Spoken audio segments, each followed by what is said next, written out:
I'm standing here today in the allotments very near our home.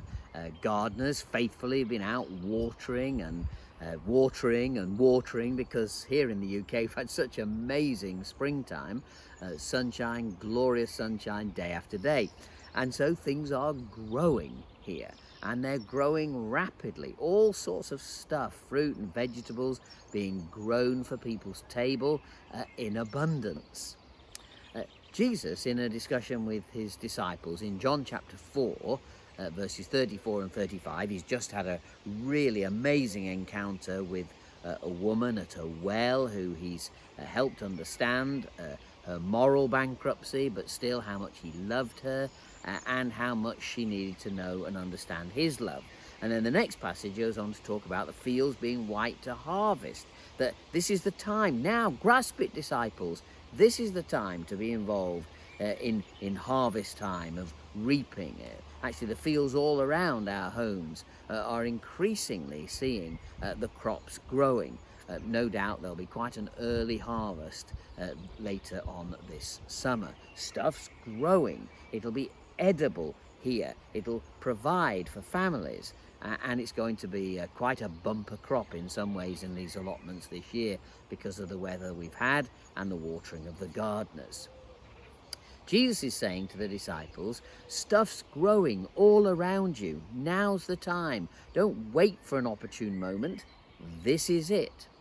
The danger for us in lockdown is to put all the decisions off until the future.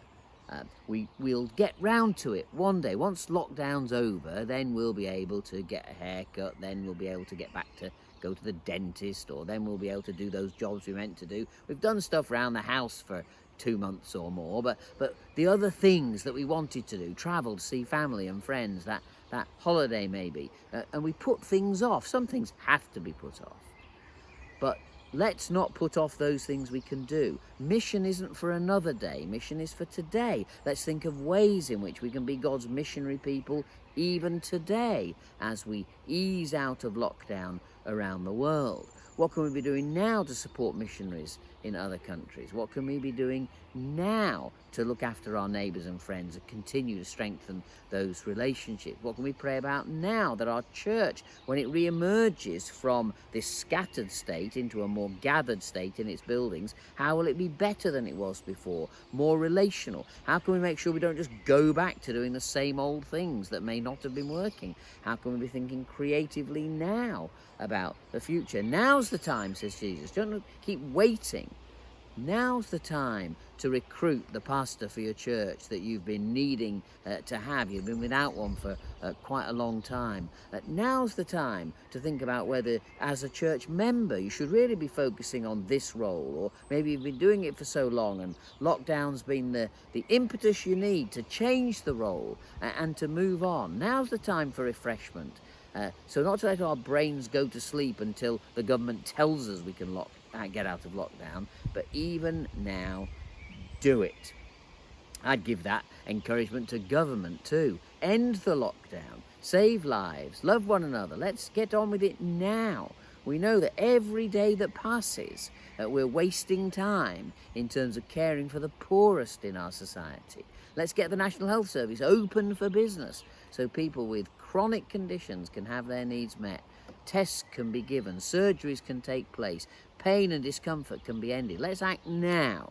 So there is a sense in which this verse in John 4 urges us into not delaying, not putting off until tomorrow, those actions, either as a government or as churches or as individuals, we really can do now. So let's ask God to open our eyes, just as Jesus tries to open the eyes of the disciples to the incredible harvest field around them, which they clearly couldn't see, though their eyes were open, and say, Lord, what's the harvest now? What shall we be doing today, this week, to further your kingdom, to embrace mission opportunities, to promote human flourishing?